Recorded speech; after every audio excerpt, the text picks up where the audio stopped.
So this video is very important, and the reason is because most people don't know how to work with connected data. They don't know how to operate relational databases and create apps with relational databases. So what exactly is connected data and how does it help you build better processes? So before we start talking about what is connected data, let's talk about what isn't connected data.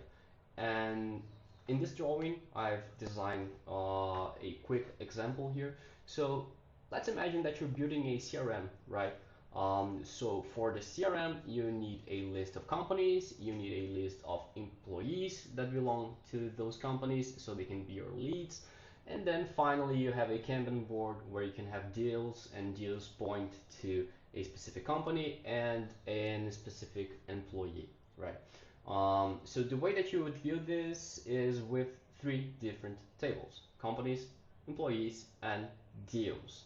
And if you would build this without using connected information, that's kind of what you would end up with, right? You would have a first table called companies, and it's quite simple. It's name, industry address. So there's here Google, tech, and street one, and so on. Then I would have a table 2 for employees. Um, so I have name, role, and the company they belong to. And if I wanted to look at the employee and see where they're stationed or what kind of industry they work with, I have this information in my companies table. But it's in the companies table and the information isn't connected. So I would have to repeat this information, right? So you have name, role, company, industry, address. I have Andrew, intern, Google, and because it's Google, it's tech and street one, but I've typed this information manually because the information isn't connected. So the third table would be for geos, and it's an even bigger table because if I wanted all of this information handy, what I would have to do is basically repeat all the information from the other tables. So for deals, I have the stage of the deal, I have the amount of the deal, then I have the lead, which is one of the employees, and I want to see their role so I can see if they're the decision maker and the company they work, the industry they work in, and so on. So all of this is repeated data, right?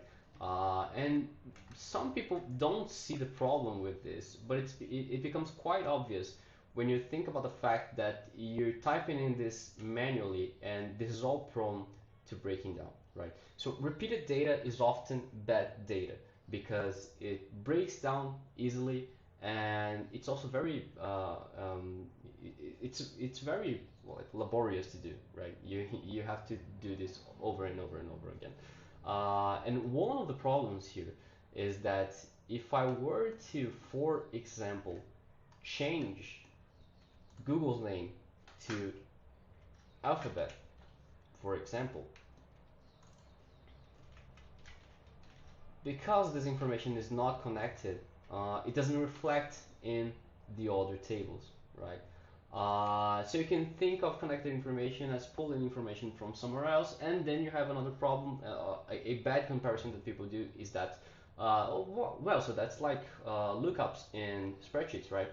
So if I have a VLOOKUP, I could just fetch the information without typing it manually. And that's what most companies do when they're managing processes through spreadsheets, right? But this is also a problem because if I go to a spreadsheet, here you go, and here you can see that I have lookups. So I'm not copying this information manually. I'm looking for the company Google in this table, in this section of the spreadsheet, and pulling it here. So the problem is if I repeat that and go here and change it to alphabet, it breaks down the information in the other section of the spreadsheet because it's looking for Google, because this is the key value here is it's still typed in manually and it's still not connected to this section. So that's why we say that this information is not connected, right? So don't do this. This is a bad way to design processes. So what you want actually is connected information. So it starts out quite similar. So we have table 1 companies, we have name, industry, and address. But when we go to table 2 employees, we have name, role, and we have a connection to the company in which I can select one of these companies. So what I'm doing here is creating a link between those two tables, and I'm just selecting one of the companies here. And this is also at a database level, bringing all the information from Google, right? And then I can repeat this for deals, and I only have stage, amount, then I have a connection to lead and a connection to company.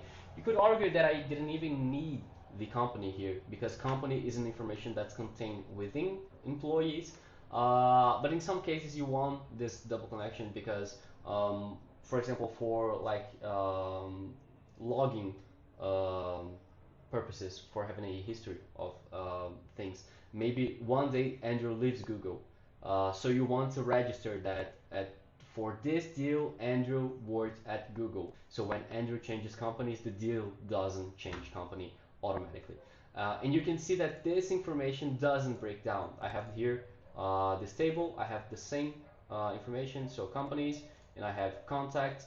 And if I change here Google to Alphabet,